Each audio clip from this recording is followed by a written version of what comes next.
Fala people! Estamos de volta na nossa sequência sobre o atendimento inicial ao paciente politraumatizado. Eu já postei os vídeos falando sobre vias aéreas, respiração e circulação, tá? Um vídeo falando de vias aéreas e respiração e outro vídeo falando sobre a circulação, dentro do ABCDE do trauma. E hoje a gente vai conversar sobre a letra D e a letra E. D, disability, que nada mais é do que alterações neurológicas, então avaliação da capacidade do nível de consciência do paciente, tamanho e reatividade das pupilas. E a letra E, exposição do paciente, exposure, tá? Como de rotina, eu quero convidá-los para curtir aqui o nosso canal, se inscrever, deixar nos comentários o que você está achando. Isso é muito importante, o feedback, para saber se está sendo legal, se o conteúdo está sendo pertinente para vocês. O que a gente faz aqui é para você. Então, eu gostaria muito que vocês comentassem, falassem o que vocês estão achando, o que vocês gostariam de ver, podem sugerir temas, isso é muito importante para a gente. Então, sem mais delongas, vamos direto para o nosso vídeo, para o nosso assunto, que é justamente disability, avaliação neurológica. Como eu falei, o intuito nessa fase do atendimento a gente já conseguiu manter a via aérea do paciente permeável, o paciente está com respiração presente e eficiente, não tem nenhum sangramento, ou se tem algum sangramento, alguma hemorragia, ela já está controlada e devidamente condicionada.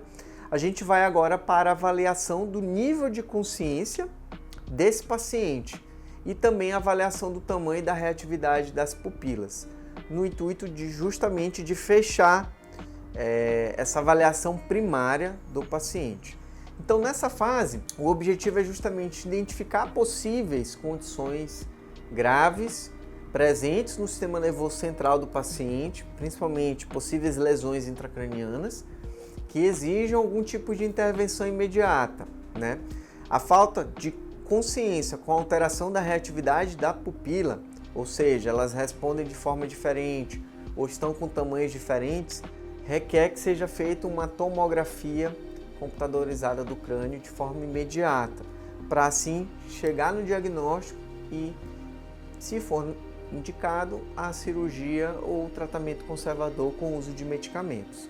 Então vamos lá, a reatividade pupilar à luz, ela vai fornecer uma avaliação rápida da função cerebral do paciente, da vítima. Então essas pupilas, elas devem reagir de forma isocórica, que a gente chama, ou seja, elas devem reagir de forma igualmente, tanto do lado esquerdo quanto do lado esquerdo.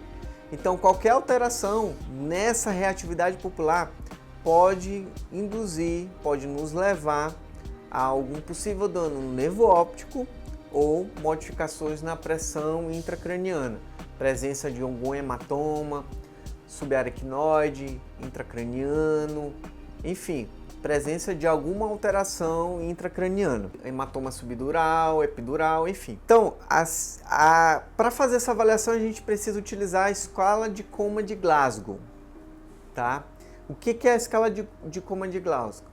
Ela é justamente uma normatização, um protocolo de avaliação que leva em consideração a resposta ocular, que varia de 1 a 4, ou seja, se o indivíduo abre o olho espontaneamente, se ele abre o olho ao ser chamado, se ele abre o olho ao sentir dor, ou se ele não abre os olhos. A gente tem a resposta verbal de 1 a 5, ou seja, se a vítima está conversando de forma espontânea, se ela está confusa ou desorientada, se ela está usando palavras desconexas, se ela está emitindo sons incompreensíveis ou se a gente não consegue perceber nenhum tipo de som.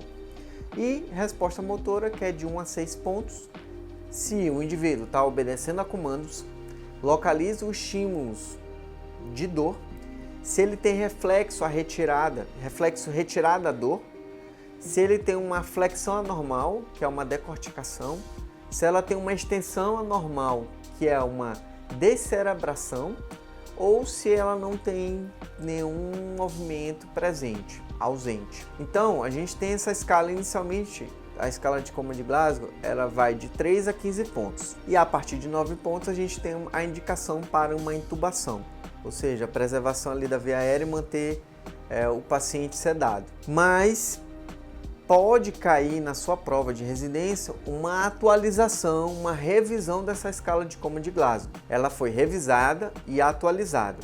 E aí ela foi inserida a avaliação pupilar, uma resposta pupilar. Então o que acontece? Esse score de 3 a 15 pontos, sendo que 3 é um estado crítico, 15 pontos sou eu, por exemplo, agora conversando com vocês, foi inserida essa avaliação pupilar. E aí a gente pode ter o resultado do teste pupilar, que é 0, 1 ou 2 pontos, ele é subtraído dessa soma inicial, de 3 a 15 pontos. E aí a gente tem uma alteração, uma variação dessa escala nova e atualizada, que pode então ir de 1 a 15 pontos, porque o resultado do teste pupilar subtrai desse resultado inicial que é obtido. Então nessa avaliação pupilar a gente tem essa pequena diferença. Então pode cobrar na sua prova de residência a escala de coma de Glasgow normal, como é amplamente conhecida, sem a resposta pupilar, ou com a resposta pupilar, que aí a gente tem a subtração de 0, 1 ou 2 pontos do score que foi obtido inicialmente. Beleza? Avaliou-se então a condição neurológica do indivíduo, a gente parte então para a exposição desse paciente. Então o paciente ele precisa ser totalmente exposto, totalmente despido. O seu corpo ele tem que ser observado, avaliado, visualizado e inspecionado de forma completa. As roupas são então removidas, mas esse paciente ele não pode ficar totalmente descoberto. Primeiro por questões morais, obviamente, mas principalmente para manter a temperatura corporal. Então a gente sabe que o paciente, quando ele está em algum tipo de estado de choque, ele tem perda da temperatura, então a temperatura corporal cai. Então remove-se todas as roupas, faz-se a inspeção, visualização, a visualização de toda a estrutura do corpo humano em busca de possíveis achados relacionados com sangramento, inspeção torácica, abdominal, enfim. Então faz-se essa avaliação e depois cobre-se o paciente com uma manta térmica ou cobertores térmicos para manter então a temperatura do paciente, da vítima. E aí, mesmo o paciente com colar cervical na prancha, a gente faz essa remoção das roupas e depois coloca-se a manta térmica. E aí o paciente é transportado então para a unidade de saúde mais próxima. Lembrando que nessa avaliação primária, após o fim dessa avaliação primária, o paciente é novamente reavaliado de forma secundária, tá? Revisando todo o protocolo ABCDE do trauma. Então, vias aéreas, respiração, sangramentos e avaliação neurológica, tá bem? Então é isso, pessoal. Com isso a gente encerra o nosso ciclo dentro do atendimento inicial ao paciente politraumatizado. Eu espero que vocês tenham gostado desse vídeo e dos outros também. Então comenta aqui se você ficou com alguma dúvida. Deixe nos comentários o que você achou, sugestões para os próximos temas. E eu aguardo vocês. Até a próxima.